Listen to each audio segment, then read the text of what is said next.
(2022년 6월 29일) 오전 10시 25분 평소 한산하기만 했던 완도 송곡항에는 많은 사람들이 모여 있었습니다. 사람들의 눈앞에 펼쳐진 바다에서 은색 승용차 한 대가 물 위로 끌어올려졌습니다.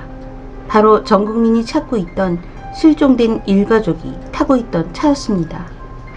조윤아 양 일가족의 시신은 인양된 승용차 안에서 발견되었고, 부검 결과 3명의 가족 모두에게서 수면제 성분이 검출됐습니다.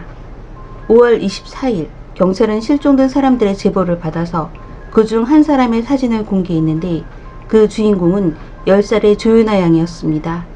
그리고 실종 신고를 한 사람은 조양의 담임 선생님이었습니다.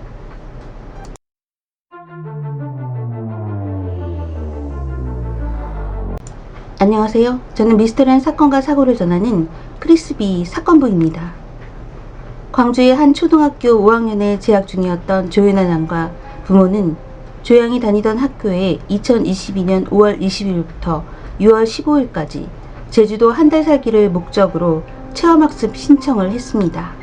하지만 가족은 제주도에 가지 않았고, 완도 명사심리 해수욕장 인근 풀빌라에서 24일 밤부터 28일 오전까지 투숙하고, 다시 29일부터 30일 밤까지 2박 2일을 묵었다고 합니다. 펜션 측은 조양 가족에게서 크게 이상한 점은 느끼지 못했지만, 이들 가족은 다른 투숙객들과 달리 풀빌라임에도 온수를 사용하지 않았고, 목격자들에 따르면 가끔 부모만 외출한 것 외에는 방 안에서만 머물고 물놀이도 하지 않았다고 했습니다. 경찰은 CCTV 영상에서 5월 23일 오후 2시에 조양 가족 차량이 완도로 진입하는 모습을 포착했습니다. 완도군이 확인한 결과 첫날인 23일부터 실종된 30일 밤까지 모두 3차례 해남군 강진군 방면으로 차량이 나갔다가 다시 돌아온 것으로 확인됐습니다.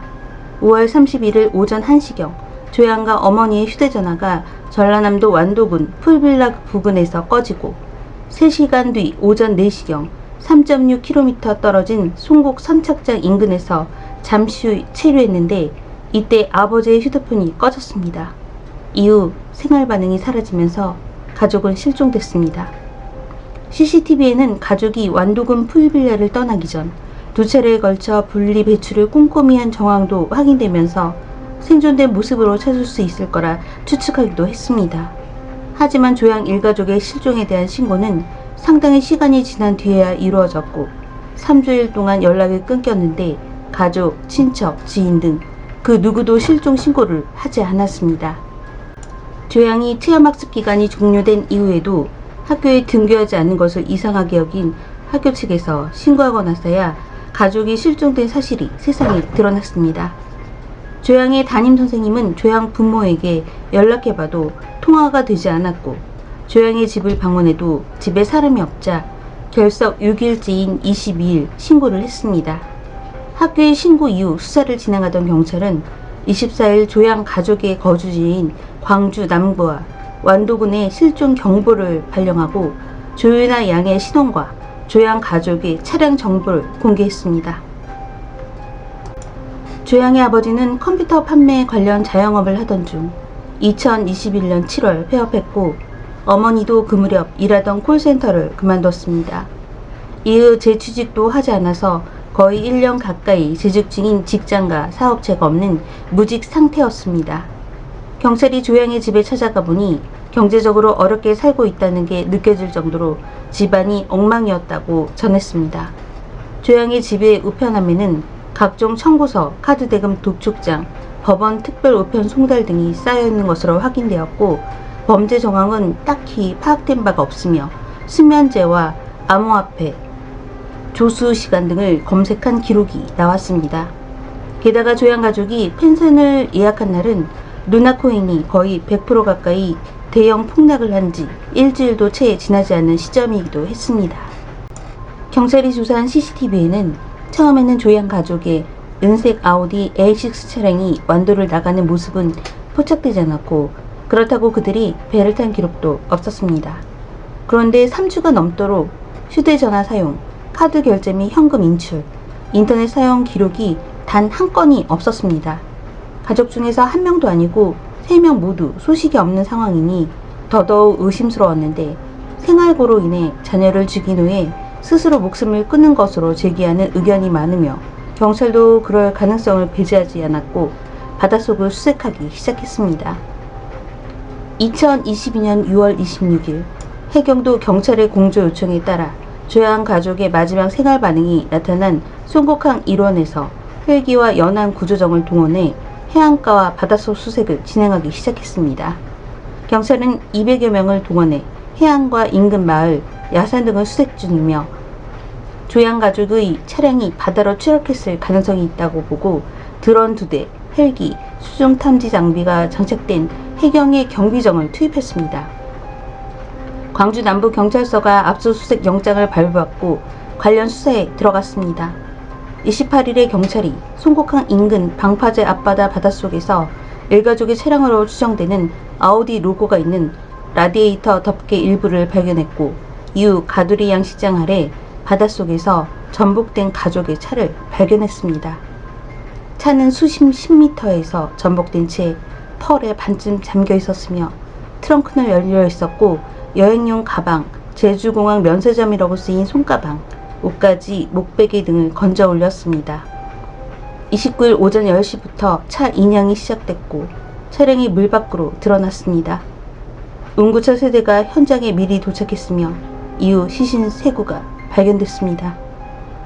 광주경찰청은 지문 대조 결과 인양한 시신 3구가 조양과 그 부모로 확인됐다고 밝혔고 조양의 경우 미아 방지 사전 지문이 등록돼 있어서 신원 확인을 할 수 있었습니다.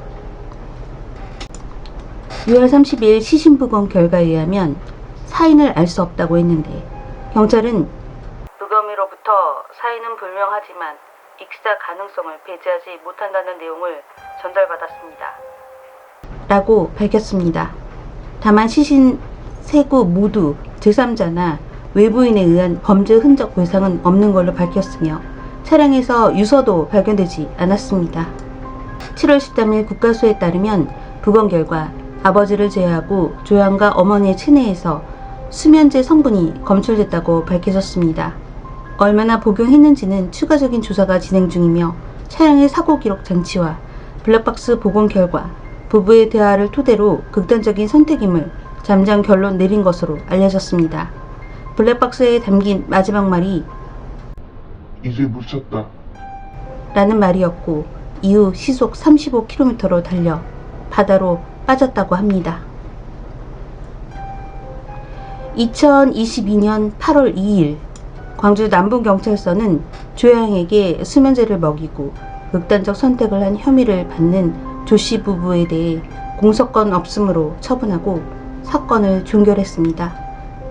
앞서 부검을 마친 일가족은 7월 1일 장례식 없이 곧바로 화장이 치러졌습니다. 일가족은 광주의 한 장례식장에 안치되었을 때는 물론 화장터에서조차 그 옆을 지키는 사람이 아무도 없는 극히 쓸쓸한 장례식이 되고 말았습니다. 조윤아 양 가족 실종이 처음 알려졌을 때 대한민국 국민들은 공개된 조윤아 양의 사진을 보고 경찰이 꼭 찾아내거나 가족들이 스스로 돌아오기만을 기원했습니다. 하지만 결국 주검으로 우리 앞에 나타났고 시신을 발견했을 때의 충격은 아직도 잊을 수 없습니다. 삼가 고인들의 명복을 빕니다. 저는 크리스비 사건부였습니다. 시청해주셔서 감사합니다.